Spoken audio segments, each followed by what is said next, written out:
Bien, hoy vamos a comenzar un nuevo capítulo de la materia, recordando que hasta ayer hemos terminado el capítulo número 2, que hasta ahí vamos a dar el examen que se llama del próximo día lunes. No he podido comunicarme todavía con el director de carrera para saber si vamos a poder dar eh, el examen oral. Entonces yo les pido por favor hasta mañana para que yo les confirme, lo voy a confirmar a través de nuestra representante de curso, Pauline, para que ella pueda avisar a todo el resto si se va a dar el examen oral o si solamente va a ser un examen de tipo práctico. Bien, entonces empezamos con este capítulo, el capítulo tercero, estudio de mercado. Esta parte es un poco teórica, así que me la voy a pasar más o menos rápidamente. Y después ya hay alguna parte de cálculos que ahí seguramente nos vamos a detener un poquito más. Entonces, habíamos señalado simplemente como recordatorio que para la elaboración de un proyecto se necesita la realización de varios estudios, varios tipos de estudios. Un proyecto en general lo efectúa un equipo multidisciplinario de profesionales, donde un ingeniero civil, por supuesto, va a tener una presencia importante, pero hay varios, especialmente en el estudio técnico, ¿no? Pero hay varios otros estudios en los cuales su papel no es tan relevante. Habíamos señalado que se necesita hacer un estudio de mercado, hay un estudio técnico, puede haber un estudio organizacional y administrativo, puede haber incluso un estudio ambiental, un estudio legal, un estudio financiero, ¿no? Que es el que finalmente nos va a dar el, el dato si es que es recomendable o no hacer la inversión en el proyecto. Entonces, como hemos visto ya en el anterior capítulo, esta parte de los fundamentos de la teoría económica, entonces calculo que este capítulo va a ser un poco más fácil de entenderlo, el estudio de mercado, que evidentemente está relacionado con las curvas de demanda y con las curvas de oferta. Bien, metodológicamente dice, son 4 los aspectos que se deben estudiar. Uno, el consumidor y las demandas del mercado y del proyecto actuales y proyectados, ¿no? Esto es muy importante si vamos a generar un proyecto, el saber cuál va a ser el mercado en el cual vamos a trabajar, quiénes son los compradores, los potenciales consumidores del producto o servicio que vayamos a lanzar, y entonces sería ideal que podamos analizar esa demanda, ¿no? De ese proyecto, no solamente tal como es en este momento, sino y fundamentalmente de intentar proyectar la demanda al futuro, ¿no? Que eso va a ser una parte que nos va a tomar este capítulo, este más de las proyecciones de la demanda, que va a ser un aspecto fundamental. Pero para proyectar una demanda, normalmente lo que se requiere son de datos históricos, ¿no? Entonces hemos de hacer un trabajo previo para intentar, buscar la información necesaria para poder efectuar un análisis de regresión, si fuese el caso, y finalmente con ese hacer una proyección al futuro de la demanda. La otra parte, el otro componente importante para analizar sería la competencia y las ofertas del mercado y del proyecto actuales y proyectadas. Esta ya está del lado de la oferta, ¿no? En el anterior punto hemos hecho un análisis del lado de la demanda, en el otro podemos hacer un análisis del lado de la oferta. Es bueno siempre tener información acerca de la competencia. Normalmente no vamos a entrar a un rubro donde nosotros seamos los únicos oferentes de un producto o servicio, que sería lo ideal, ¿no? ¿Verdad? Que lo ideal sería tener un mercado de tipo monopólico, digo, lo ideal para el vendedor, ¿no? Pero la realidad es de que en general, pues ya vamos a tener una competencia establecida cuando queremos ingresar a un cierto tipo de mercado. Luego, otro tema importante es la comercialización del producto o servicio generado por el proyecto.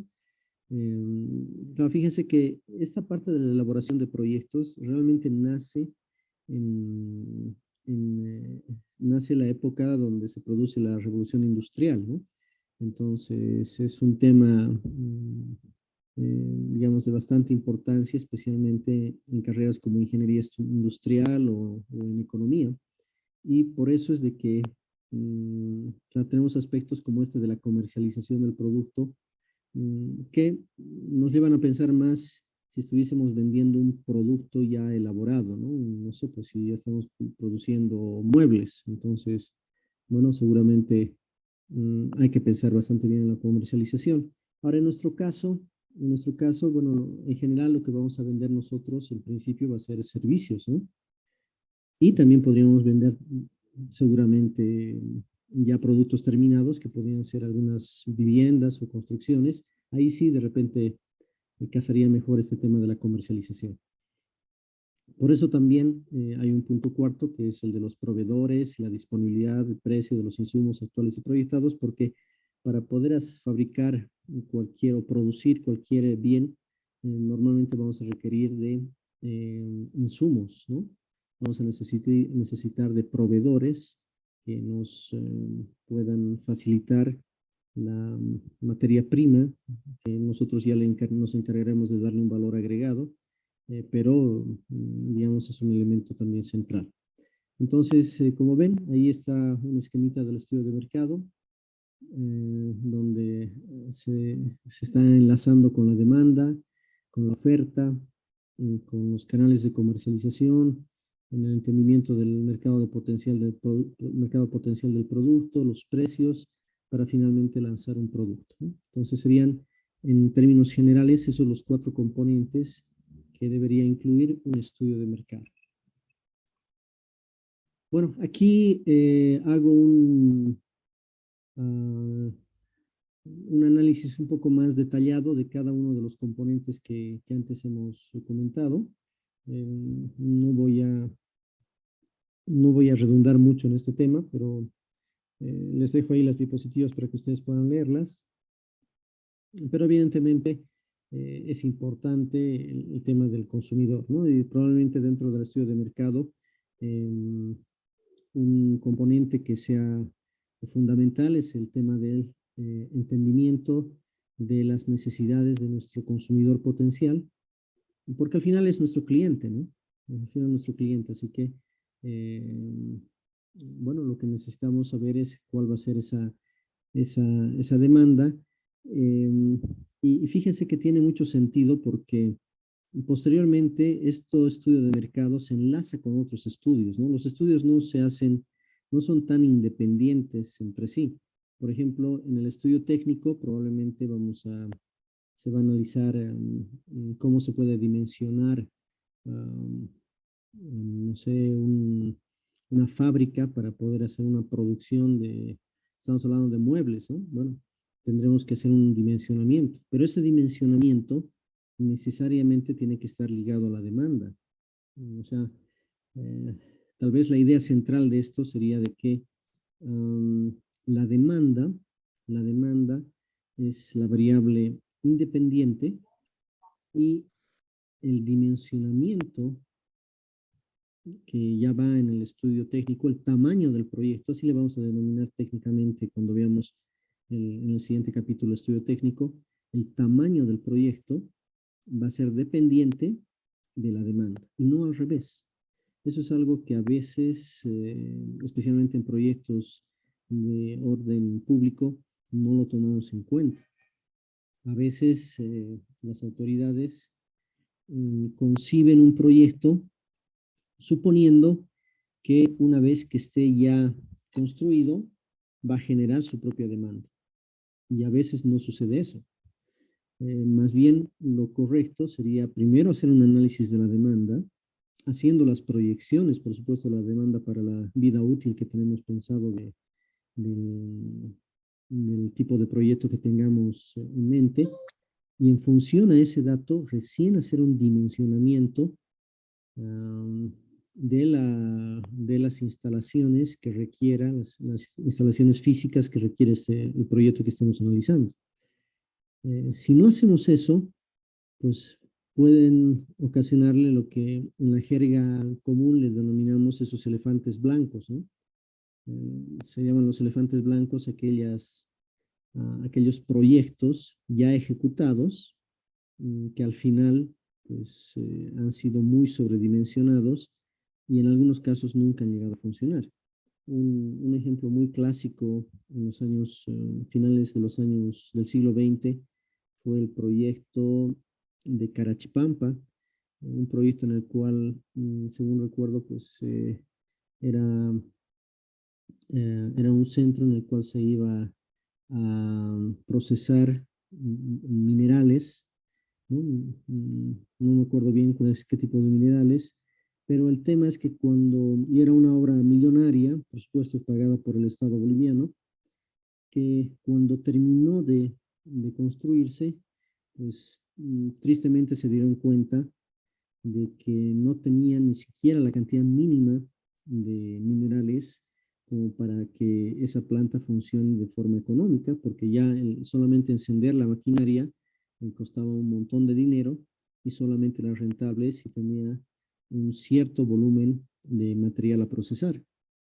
Lamentablemente no se llegó a ese volumen de material a procesar y esa fue una inversión perdida, ¿no? Inversión perdida.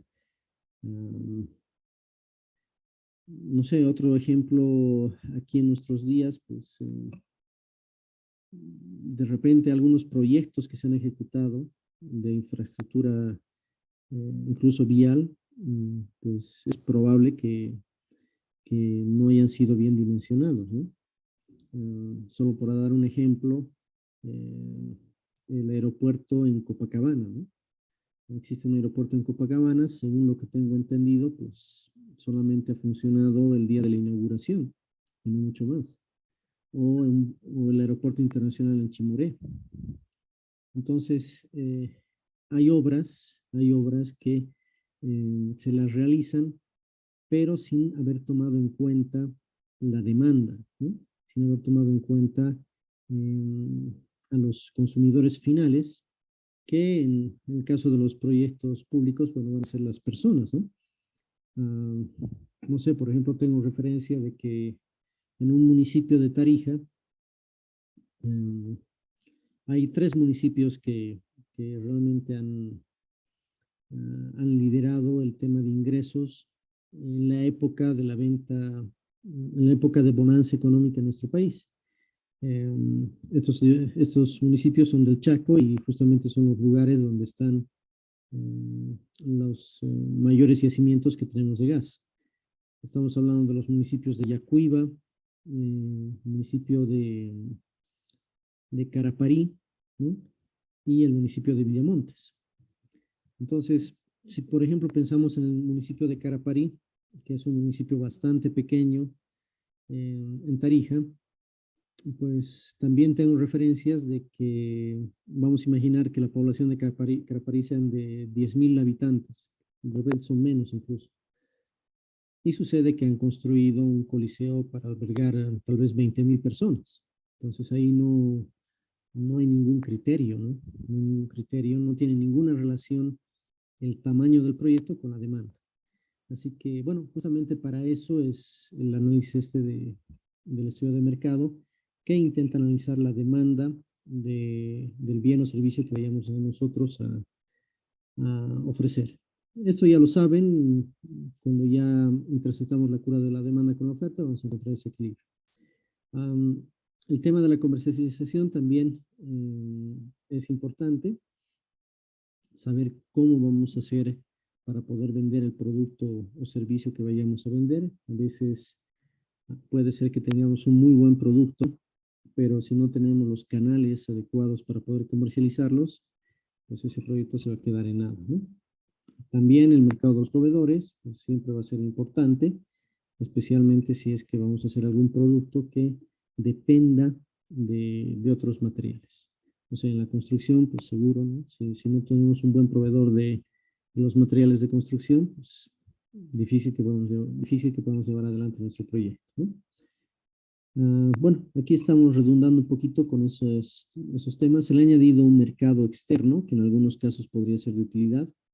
Intentar, si no podemos encontrar en nuestro mercado interno la cantidad de consumidores o de proveedores o la oferta, pues de repente sea necesario buscarlo en el mercado externo.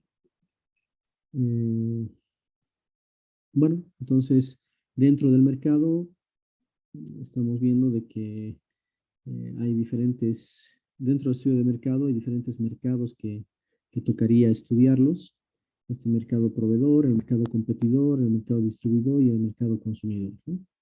Eh, Tenemos que tener una noción clara sobre los aspectos centrales de cada uno de estos tipos de mercados. Bien, esto es, como les digo, es un poco más de teoría. Voy a avanzar más rápidamente. Características del mercado proveedor. Eh, Materias primas. Lo mismo en el mercado competidor, que esto está asociado ya a nuestra curva de oferta. El mercado distribuidor, que estaría asociado a lo que hemos hablado sobre la comercialización del bien o servicio. El consumidor, que en realidad es donde gira nuestro proyecto, ¿no? Porque ese es finalmente es el cliente el que va a comprar el bien o servicio que vayamos a nosotros a poder ofertar. El mercado externo, en caso de que el producto o servicio que vayamos a producir, pues tiene expectativas de poder ser exportado, por ejemplo. Bien, los objetivos del estudio de mercado. Tal vez me he olvidado de decir, cuando nosotros estamos trabajando con cualquiera de los estudios que vamos a ir viendo, porque son varios estudios que componen la elaboración de un proyecto, al final lo que tenemos que hacer es ponerles una unidad común a cada uno de los estudios que vayamos a realizar, tanto el estudio de mercado, el estudio técnico, el estudio organizacional administrativo, el estudio, ¿qué más puede haber? Un estudio legal, un estudio ambiental, un estudio financiero, pues todo al final se tiene que llegar a un factor común, a un elemento unificador de cada uno de esos estudios, y eso pues va a ser la construcción de un flujo de caja, que no es otra cosa que mostrar cuáles serían los ingresos y los egresos que pudiese tener el proyecto que nosotros vamos a plantear, ¿no? O sea que al final todo lo vamos a traducir, toda esta información que vayamos a obtener en cada uno de los estudios, lo tenemos que traducir en términos monetarios, ¿de acuerdo? Ese es el objetivo final. En el caso del estudio de mercado, ¿no? Pues va a ser muy importante la información que podamos obtener para el flujo de caja. Y como dice acá, el estudio de mercado podría proveer información sobre la inversión en el caso de la promoción del producto. En el caso del monto de la inversión, eso lo vamos a ver en el estudio técnico, ¿no? En el estudio técnico se va a hacer una especie de presupuesto del proyecto que pensamos hacer y a eso le vamos a llamar inversión. Pero algunos aspectos dentro de la inversión, como por ejemplo la promoción del producto, que podría estar asociado con ese mercado de la comercialización que hemos hablado, pues podría entrar dentro del estudio de mercado. Eh, Algo más importante todavía, pues los costos, esos costos de operación. Es algo que es sumamente necesario, ¿no? Si nosotros vamos a hacer un producto o vamos a ofrecer un servicio, seguramente va a tener un cierto costo de producción. Y eso es algo que tenemos que definirlo, ¿no? Después, no solamente van a ser costos, sino también ingresos. Si nosotros pensamos vender algún producto, pues producto de la venta, nos vamos a generar unos ingresos. Esa es la información en realidad relevante que nos va a permitir construir el denominado flujo de caja, que va a ser algo que vamos a ver, tiene una estructura, tiene una forma de construirse, es el último estudio que vamos a ir viendo. Todo lo que estamos hablando de momento está dentro del componente de formulación o también llamado elaboración del proyecto, ¿no? Y ese componente de la formulación del proyecto básicamente significa poder monetizar todos los estudios que involucran la elaboración del proyecto. Y esa monetización la vamos a realizar a través de una cierta estructura que le vamos a denominar un flujo de caja, ¿de acuerdo? Una vez que tengamos nuestro flujo de caja del proyecto, que ese flujo de caja del proyecto es como un resumen de todo lo que va a generar como ingresos nuestro proyecto y todo lo que va a costar el proyecto durante un cierto tiempo de vida útil, ¿no? Durante un cierto tiempo de evaluación, más bien dicho, durante un cierto tiempo de evaluación. Una vez que tengamos ese flujo de caja construido, la siguiente etapa es la evaluación del proyecto. Por eso la materia se llama formulación y evaluación del proyecto. Lo que estamos viendo ahora es parte integrante de la formulación del proyecto y esa formulación del proyecto va a terminar cuando podamos construir ese flujo de caja. Una vez teniendo el flujo de caja, el siguiente paso va a ser evaluar nuestro proyecto. Y esa evaluación del proyecto, eh,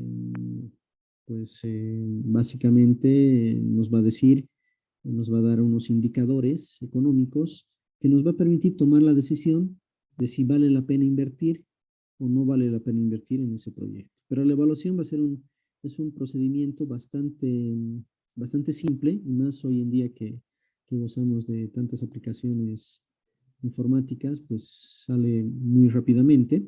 Lo complicado en realidad en el proyecto es la elaboración del proyecto o la formulación del proyecto, ¿ok? Entonces, estamos dando algunos elementos que eh, nos van a permitir construir el flujo de caja. Así que dentro del estudio de mercado, volvemos a repetir, entre esos elementos estaba esa parte de las promociones dentro de la inversión, estaba el tema de los costos, ¿no? Y está el tema del ingreso. ¿Cómo está relacionado eso con nuestro flujo de caja? Porque ya vamos a ir viendo más adelante, cuando estemos analizando, por ejemplo, la demanda. La demanda la tenemos que analizar a partir de los datos históricos y tomando en cuenta la situación actual, pero fundamentalmente la vamos a determinar en un escenario al futuro. Porque si estamos elaborando un proyecto este año, por ejemplo, probablemente lo vayamos a implementar el próximo año.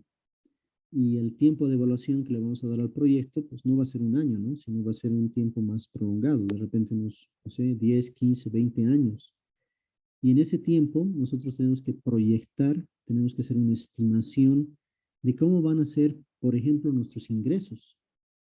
Entonces, para ello tendremos que buscar alguna técnica que nos permita proyectar nuestra demanda hacia el futuro y en función a eso, pues podremos determinar los ingresos, ¿no? Si estamos, por ejemplo, en una fábrica de calzados, probablemente la ubicación de nuestro proyecto, vamos a imaginar que es la ciudad de La Paz, y pensemos que son calzados solamente para niños.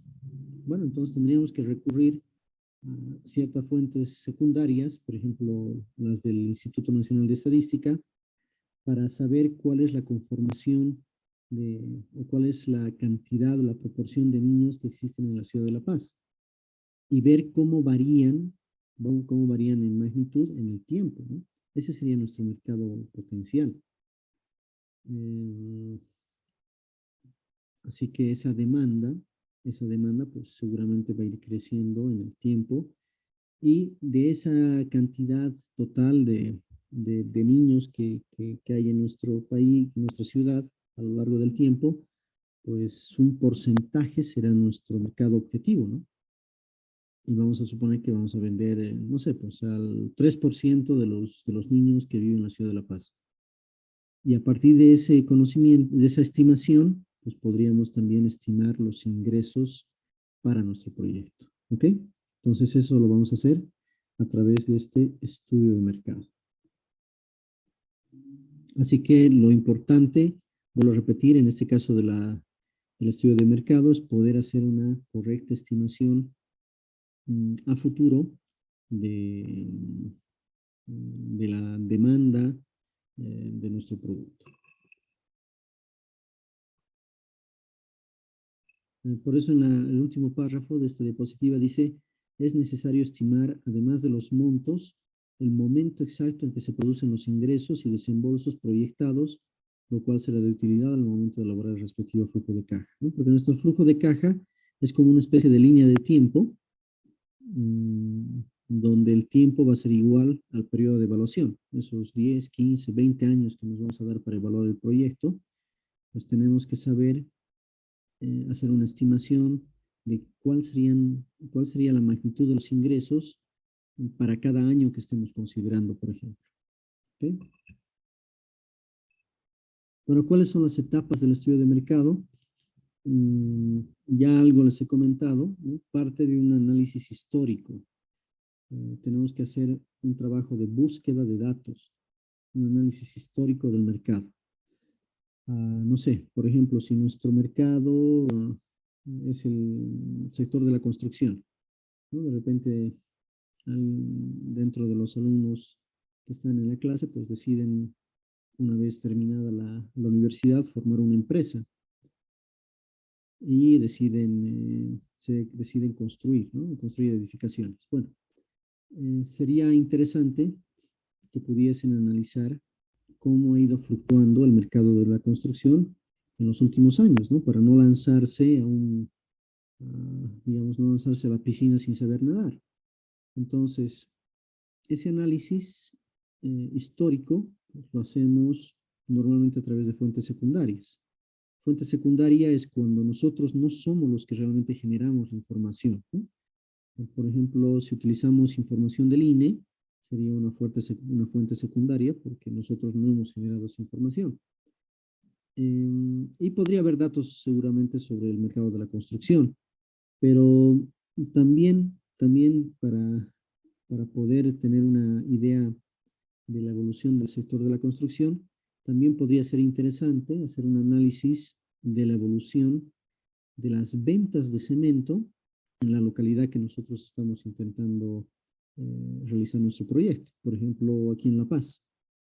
Entonces, pues intentaríamos ver cuál ha sido la venta de cemento en la ciudad de La Paz. Para ello, probablemente consigamos algo de información en el INE o de repente también las empresas cementeras suelen publicar unas memorias, unos informes anuales que son además libres de acceso, ¿no? Uno puede bajarlos eso por internet. Entonces, a través de eso, de ese análisis histórico, pues podríamos saber cómo ha estado funcionando el mercado de la construcción, porque la venta de cemento es un proxy para entender el mercado de la construcción, en el entendido de que la gran mayoría de las construcciones van a necesitar de cemento. Así que haciendo el análisis de las ventas de cemento, por ejemplo, en la ciudad de La Paz, pues podríamos tener una idea de cómo está el mercado al cual nosotros queremos ingresar. Se podría hacer también un análisis de la situación actual, de la situación vigente, y fundamentalmente lo importante, ya les decía, va a ser el análisis de la situación proyectada. Nosotros vamos a aprender y en algún caso recordar algunas técnicas para poder hacer proyecciones en el marco de el análisis estadístico. ¿Okay? ¿Qué de problemas tiene la proyección? La verdad que tiene varios. No, en primer lugar, como ustedes comprenderán, por más metodologías científicas o estadísticas que vayamos a utilizar, nuestra proyección no es más que una referencia de lo que podría pasar en el futuro. Es un poco que vamos a jugar a ser adivinos o gitanos, ¿no? Pero con elementos basados en la estadística.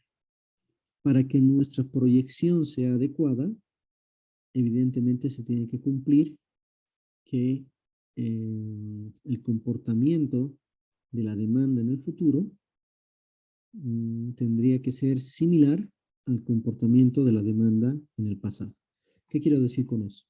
Me estoy adelantando un poquito, pero más adelante vamos a ver algunas técnicas de proyección. Imagínense que vamos a hacer una proyección en el tiempo, ¿no? Nuestra variable independiente es el tiempo, y aquí nuestra variable dependiente va a ser en el mercado en las ventas de cemento, por ejemplo, cuántas toneladas métricas de cemento se han vendido, por ejemplo, en un año o en un mes, no sé, en la información que tengamos. Y probablemente vamos a tener algunos datos, ¿no? Supongamos nosotros que estamos, que aquí está el año 2022, ¿no? Es el año 2022, estamos situados acá. Evidentemente nuestro proyecto va a ser para poder construirse probablemente el año 2023 y el periodo de evaluación, digamos que sea hasta el año, no sé, hasta el año que sean mínimamente unos 10 años. Entonces, en 2022 estamos haciendo el estudio, el 2023 pensemos que vamos ya a iniciar con la fase de la construcción o la inversión y vamos a hacer un análisis hasta el año 2033. Bien, ¿qué información tenemos? La información histórica que podamos conseguir, ¿no? Y bueno, sí, imaginemos que la información histórica son estos puntos, ¿de acuerdo?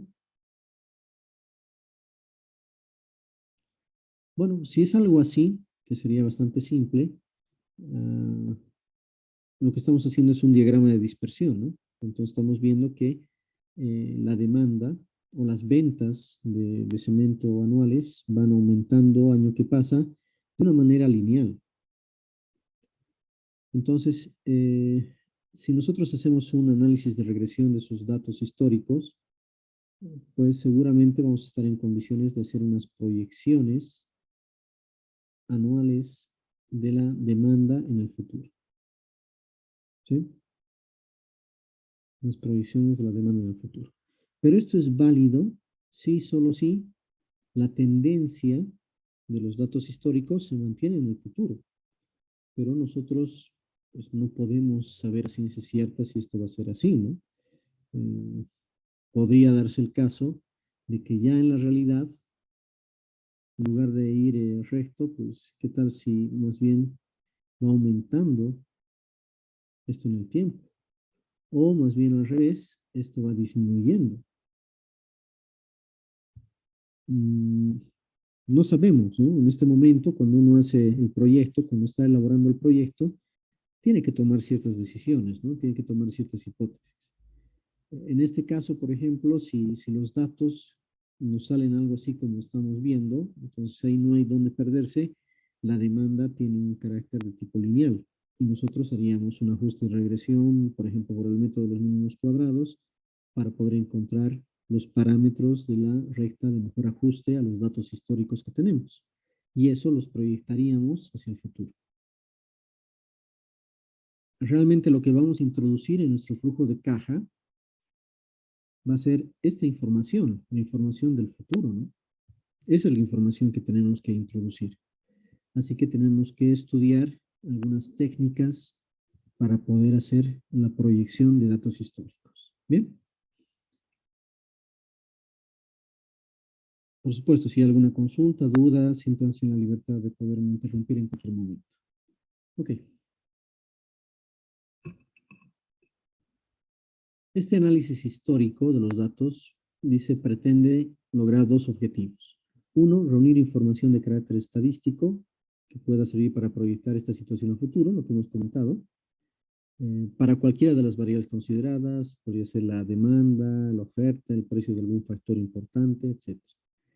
Y también, dos, evaluar el resultado de algunas decisiones tomadas por otros agentes de mercado para identificar los efectos positivos o negativos que se lograron. Así, cuando muchas empresas han fracasado en el negocio que se quiere intervenir, se hace imprescindible la determinación de las causas de esta situación. Entonces, es para poder hacer un análisis de la situación de ese mercado. También es lo que ha ido pasando en los últimos tiempos, ¿no? No sé, hoy en día hay una tendencia muy fuerte a hacer inversiones, por ejemplo, en restaurantes, ¿no? Da la impresión de que eso fuese un negocio importante. Y justamente ayer estaba hablando con mi hijo sobre este tema, sobre los restaurantes que han proliferado en nuestra zona, ¿no?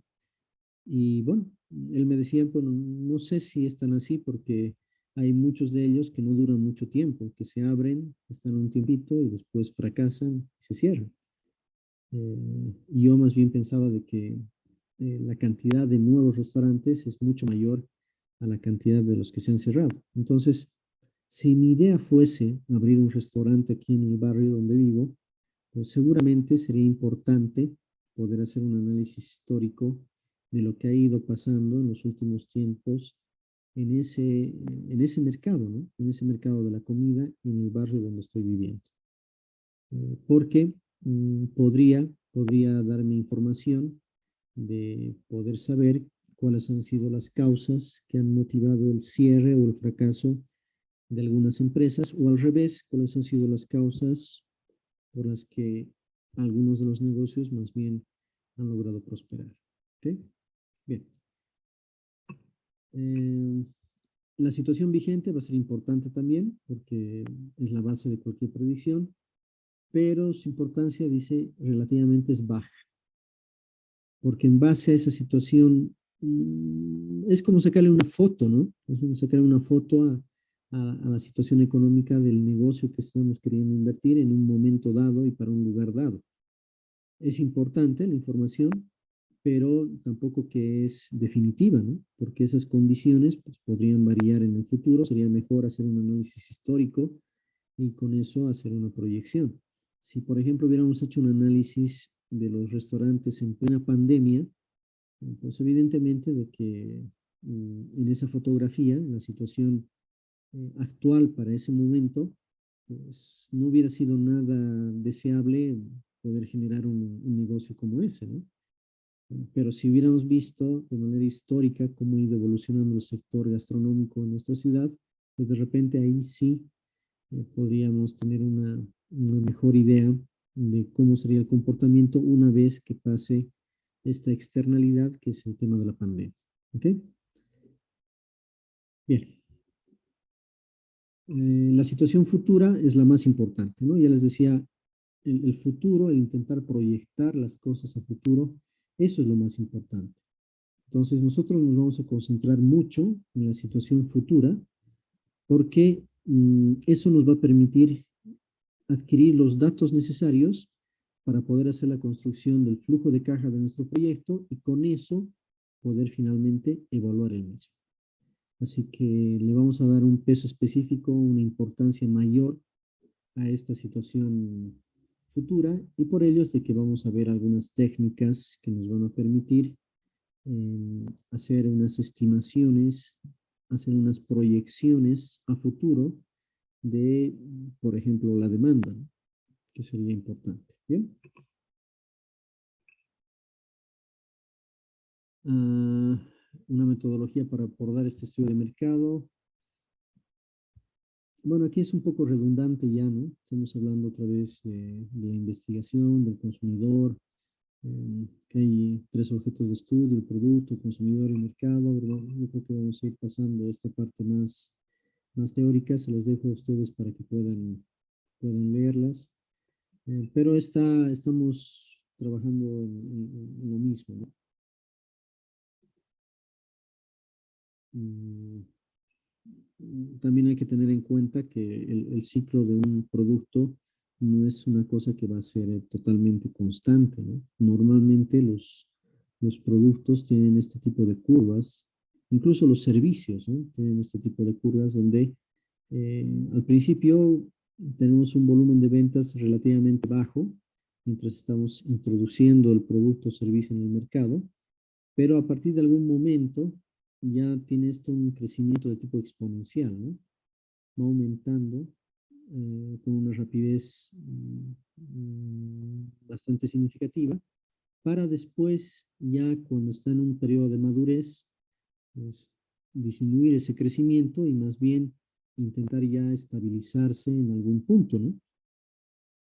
Y finalmente, pues es normal de que también nuestro producto, por la competencia que va a existir, que eso es inevitable, pues en algún momento tenga un periodo de declinación, ¿no? Entonces, esto sería como el ciclo de vida de, de algún proyecto, ¿no? Algún tipo de proyecto. Si nosotros hacemos una empresa constructora, pues probablemente al principio seamos unos ilustres desconocidos, pero poco a poco vamos a ir ganando mercado, vamos a ir ganando clientes. Va a llegar un momento en el cual nuestro crecimiento va a ser mm, bastante importante, por ejemplo aquí, y a medida que vaya pasando el tiempo, es normal también que la empresa mm, vaya disminuyendo la tasa de crecimiento, ¿no? Aquí serían, estas pendientes nos dan la tasa de crecimiento, hasta que llega un momento en el cual más bien ya en lugar de crecer, la empresa se esté achicando, ¿no? Que eso suele pasar, ¿no? No algunos dicen que 5 años es un periodo clave para una empresa porque si ha llegado hasta los 5 años y no ha sucumbido antes, ¿no? Porque podría haber sucumbido en esta primera parte, ¿no? Que es siempre la más dura, el poder empezar. Si en esos primeros 5 años pues, ha logrado establecerse, pues tiene muchas más probabilidades de poder ser una empresa que dure más tiempo.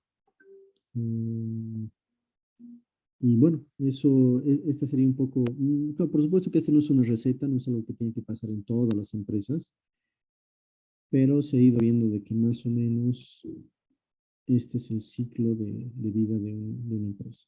Bien, vamos con los productos, el precio.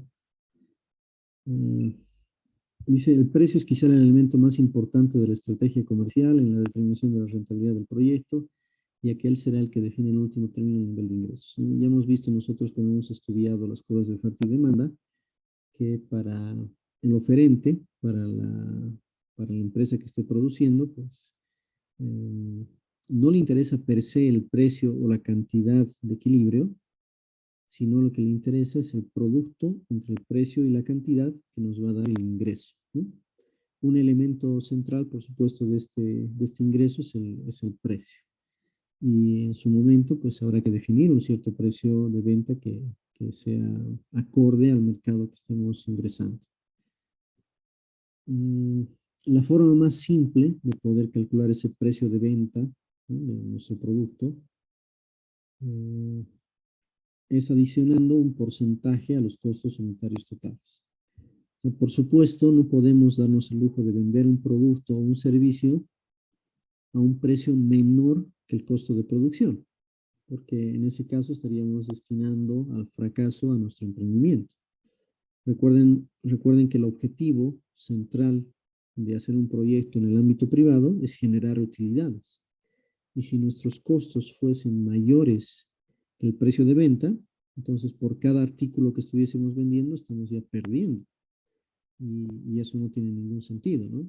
Tiene que haber una cierta ganancia. Entonces, una forma sería adicionando un porcentaje a los costos unitarios totales. Al costo de producción, pues añadirle un cierto porcentaje, un 25, un 30, un 40%, y que sea ese nuestro precio de venta, ¿no? Un precio de venta que sea además razonable según el producto que estemos vendiendo. Hay algunos métodos de clasificar algunos costos. Por ejemplo, en los proyectos podemos manejar la categoría de costos fijos, como así también de costos variables.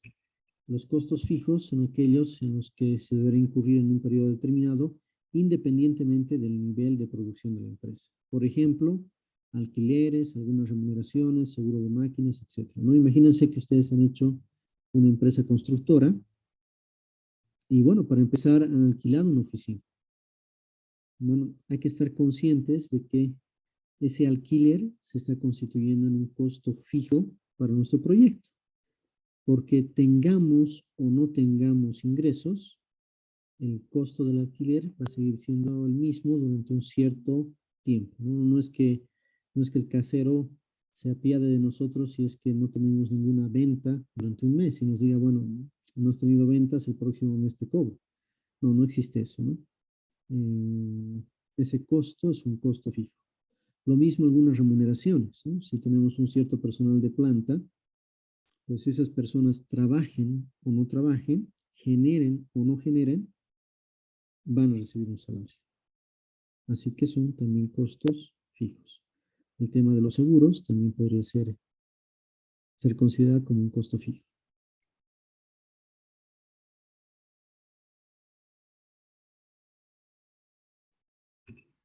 Por su parte, los costos variables son aquellos que van a depender del nivel de producción, ¿no? Por ejemplo, si nosotros vamos a vender este restaurante, va a ser una venta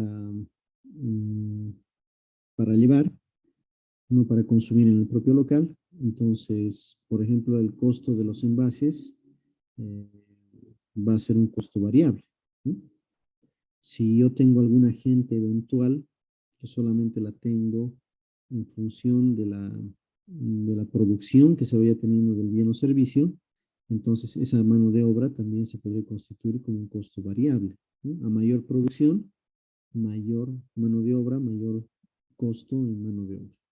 Las materias primas lo propio, ¿no? Ahí sí es mucho más claro, porque si lo mío es una empresa constructora, pues mi costo de las materias primas se va a convertir en un costo variable, porque va a ser función de cuántos metros cuadrados construidos pueda alcanzar a ser, digamos, durante un año. Así que se hace un costo variable, ¿no? Entonces son las dos categorías de los costos. La suma de ambos nos van a dar el costo total en el periodo considerado. Bien. Como estamos hablando del consumo, pues estamos hablando también de la demanda, ¿no? Vamos a ver cómo sería la demanda. Esto ya lo conocemos, ¿no? Justamente esta ha sido la razón por la cual hemos hecho esa primera introducción de los fundamentos de la economía, pero simplemente para recordar lo que nos decía la ley de la demanda. La ley de la demanda era de que a medida que tengamos un precio más bajo, la cantidad demandada iba a aumentar. ¿Okay? A veces se tienen algunas restricciones, y este podría ser el caso de las restricciones presupuestarias del consumidor. En este caso estamos analizando, imagínense que tuviésemos un mercado, para hacerlo sencillo, ¿no? Esto se puede ampliar, por supuesto, se puede generalizar, pero imagínense que en la sociedad que estamos viviendo solamente existen dos productos. Solamente existen dos productos. Por una parte existen pizzas y por otra parte existen botellas de Pepsi. Nada más. Bueno, e imaginemos que en ese mercado solamente tenemos una persona dentro del mercado. Cada uno de ustedes. Cada uno de ustedes. Y supongamos que ustedes tienen como ingresos mensuales un ingreso de 1.000 bolivianos al mes. 1.000 bolivianos al mes. Y como solamente hay dos productos en esta sociedad ideal, pues los ingresos los vamos a gastar o en pizzas o en botellas de Pepsi. Entonces, esa curva que estamos, o esa recta que estamos viendo, sería la restricción presupuestaria del consumidor. Si esta persona, cada uno de ustedes, solamente gastase en pizzas, y suponiendo que el precio de la pizza es de 10 bolivianos, entonces 1.000 entre 10, pues podrían comprar hasta 100 pizzas mensualmente. Y si solamente gastasen en la compra de botellas de Pepsi, suponiendo que cuesta esos 2 bolivianos,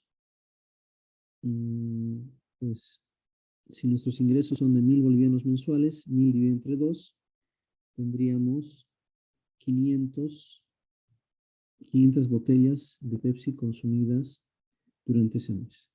Evidentemente, la situación más real va a ser que consumamos una cierta cantidad de botellas de Pepsi y una cierta cantidad de pizzas. Por ejemplo, tenemos ahí el punto C, este de acá.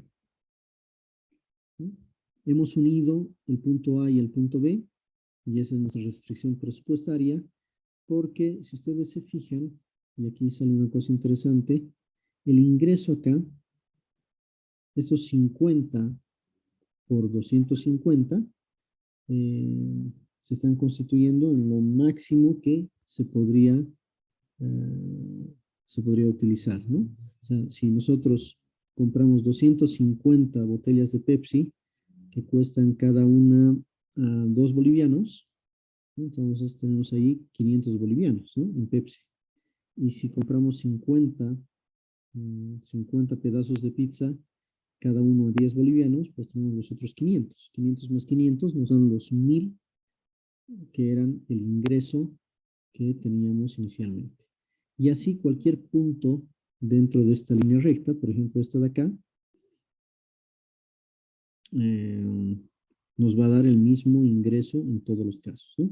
Por supuesto, acá estamos teniendo las cantidades solamente, ¿no? La cantidad del producto A y la cantidad del producto B, y si lo multiplicamos por su precio, pues en todos los casos vamos a tener que eso va a ser igual a 1000, y 1000 es el ingreso total que tiene ese agente económico que está dentro de este mercado. ¿Bien? Así que esto sería la restricción presupuestaria. ¿Qué quiero decir con eso? Que los ingresos de los consumidores no son infinitos, ¿no? Los ingresos de los consumidores van a tener un cierto monto, y en función a eso, pues en la realidad el consumidor va a ir disponiendo de su ingreso mensual en función de los productos que piense que serían necesarios de adquirir. Bien.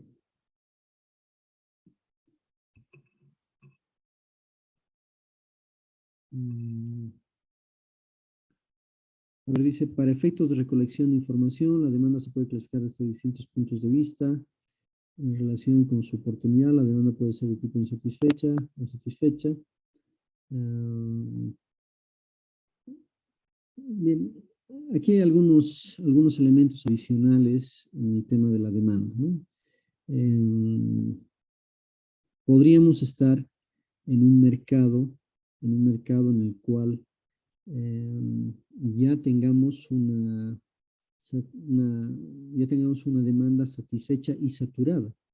Eso quiere decir que, no sé, si volviendo al ejemplo de mi barrio, si hay una cantidad excesiva de restaurantes, pues no tiene ningún sentido de poder incorporar un nuevo local de comida, ¿no? Porque probablemente ya la demanda se encuentre satisfecha y saturada, ¿no? Lo ideal sería trabajar en algunos mercados en los cuales todavía hay una demanda insatisfecha, es decir, todavía hay un hueco en el cual nosotros podemos intentar vender el producto o servicio que queremos comercializar.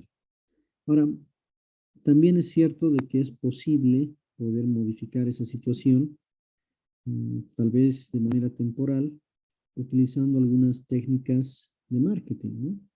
El marketing es algo que es un conjunto de procedimientos que yo diría que distorsionan de alguna manera la realidad, ¿no?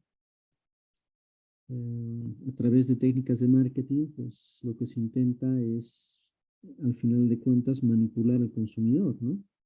Para que pueda adquirir el bien o servicio que nosotros estamos produciendo. Entonces, aplicando esas técnicas de publicidad, de marketing, pues eventualmente podríamos intentar buscar una demanda o crear una demanda insatisfecha dentro del mercado que estemos analizando. Bueno, según la necesidad, nuestra demanda podría tener la característica de ser una demanda de tipo básica o suntuaria. Decimos básica cuando estamos hablando de productos muy necesarios para una cierta sociedad, mientras que suntuarias serían productos o bienes que en primer lugar normalmente son muy costosos y que realmente no es que nosotros los necesitamos para poder vivir, simplemente es para satisfacer el gusto más que una necesidad. Otra categoría que podríamos incluir en el tema de la demanda es el tema de la temporalidad. Podrían existir ciertas demandas que son continuas. Por ejemplo, si nosotros pensamos como un bien el pan, bueno, esa demanda es continua, ¿no? Esa demanda no va a depender de si es enero, febrero, marzo o la última semana del año, pues la demanda va a ser más o menos la misma. Sin embargo, hay otras que tienen una demanda de tipo cíclica o una demanda de tipo estacional. No sé, por ejemplo, si pensamos en los paraguas, estos paraguas seguramente tienen una demanda diferente si estamos en época de lluvias o estamos en época seca, ¿no? Entonces, depende mucho de su estacionalidad. O, como dice el ejemplo acá, las fiestas de Navidad, pues evidentemente ahí no vamos a hacer una fiesta de Navidad en el mes de marzo, ¿no? Entonces va a tener un cierto grado de temporalidad. De acuerdo con su destino, la demanda podría también clasificarse como bienes finales, cuando son ya bienes últimos, los bienes que un bien final ya sería un bien listo para el consumo, o bienes intermedios, ¿no? Que en realidad serían productos que se han elaborado para después servir de insumos para otros productos, ¿no? Podría ser también el caso. Finalmente, de acuerdo a su permanencia, la demanda podría clasificarse como de flujo o de stock, ¿no? De flujo es cuando en economía se dice una demanda de flujo es cuando es una demanda que continuamente va siendo comprada, va siendo vendida y después siendo restituida, ¿no? O la otra sería una demanda de tipo de stock, que es algo que lo dejamos ahí como almacenado. Bien, aquí están las explicaciones. Principales métodos para estimar funciones de demanda. Este es un tema que también sería interesante de poder saber cómo podemos nosotros elaborar una función de demanda. No es una tarea muy sencilla, pero bueno, hay algunas alternativas, algunos métodos. Un primer método podría ser la realización de una encuesta, en que se pregunta a los consumidores mensuales qué cantidad del producto estarían dispuestos a comprar y a qué precios. Porque recuerden ustedes que cuando construimos una curva de demanda, lo que estamos haciendo es un gráfico en el cual tenemos la cantidad en abscisas y el precio en ordenadas, y vamos construyendo una cierta relación entre precios y cantidades. Si no lo tenemos claro para nuestro producto, para nuestro servicio, entonces de pronto nos podría servir hacer una encuesta, ¿no? Otra forma sería seleccionar, dice, mercados representativos del mercado nacional, fijando pesos diferentes en cada uno de ellos, estimando una curva de demanda mediante ajustes de regresión. Esta es una técnica como de muestreo, ¿no? De la demanda total, digamos, de zapatos para varones, pues cogemos un mercado representativo, digamos, el mercado de La Paz, y hacemos ese análisis para ajustar nuestra demanda.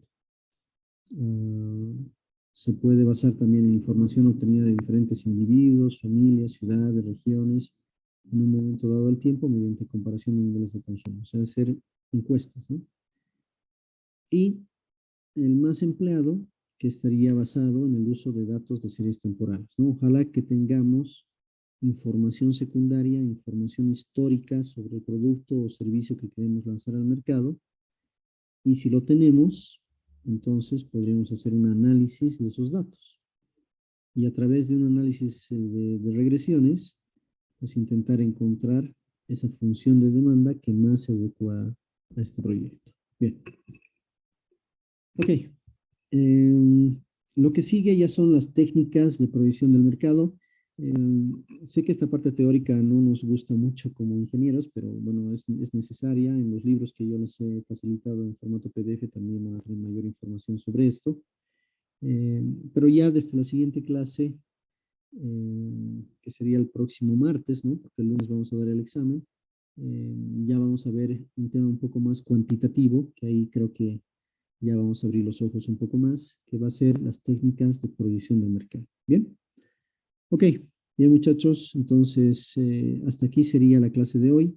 No sé si tienen alguna consulta o duda. Sé que es una parte teórica un poco dura, pero bueno, es necesario también tener algunas ideas centrales por lo menos. Adelante. Ingeniero, ¿puede aceptarme en el grupo para la materia?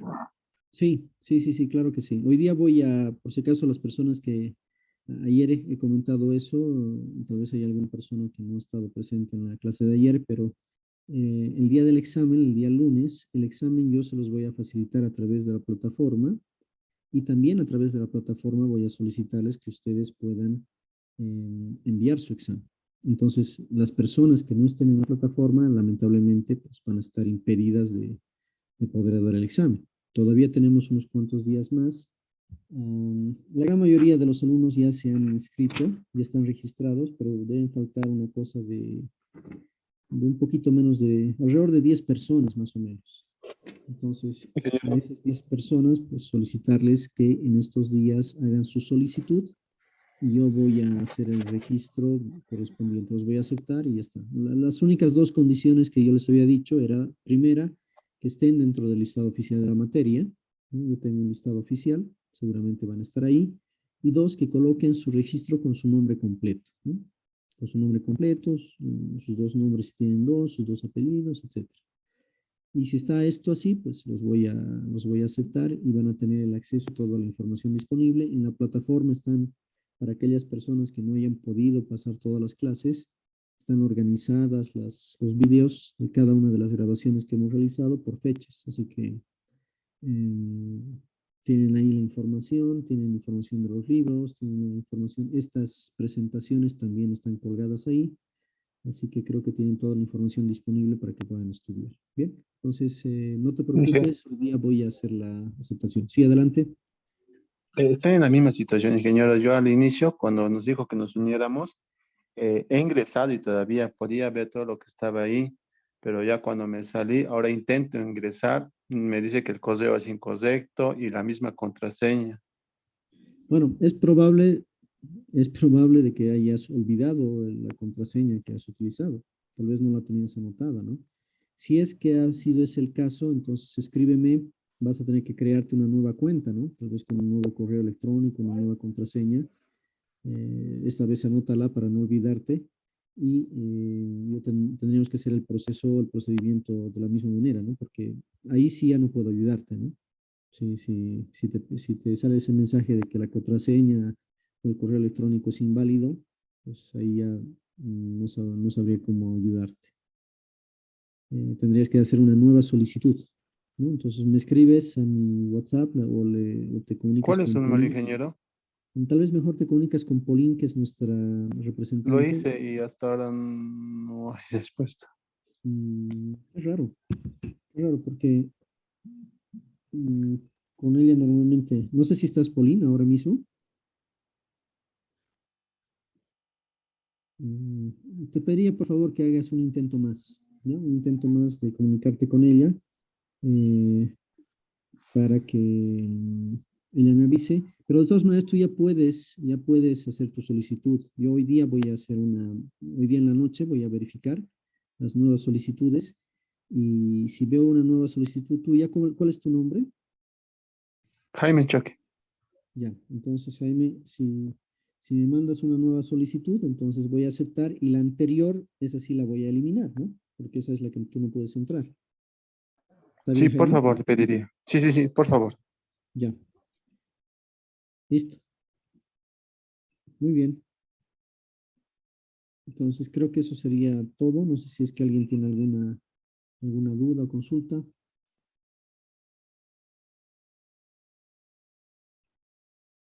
Bueno, voy a parar la grabación.